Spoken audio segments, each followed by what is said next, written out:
And with the new firmware that came out the other week, it gives the camera a whole new recording capability and sort of gives us something extra. But there's two things they've introduced the camera over the years which have been incredibly important. The first thing they did is this. We'll talk about this first of all. We've got Blackmagic, we've got ProRes recording on the camera now. We've got Blackmagic RAW with constant bitrate, constant quality. And you can see from the box in the middle now, from this new update, we've got one more. We've now got ProResRAW.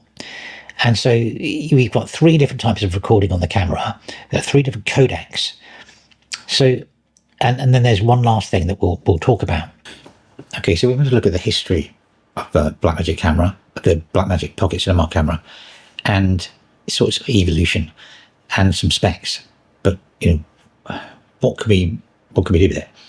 Now, it's incredibly versatile. I mean, you can use it obviously. Standard shooter camera, go out and do what you want. We'll have a look at that in a minute. We'll just grab some stuff and have a look.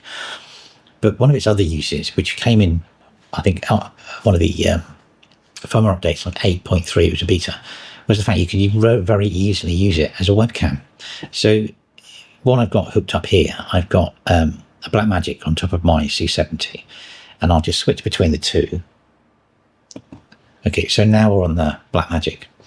Now, there's obviously, getting some of these cameras hooked up to be webcams is quite tricky. I'm going to switch back to the Canon for a sec. So it can be quite tricky. I mean, the Canon doesn't have, I can't do it over USB. I don't think there is some kind of network thing, but basically it's coming out of HDMI into a capture device that's pushing it into USB-C.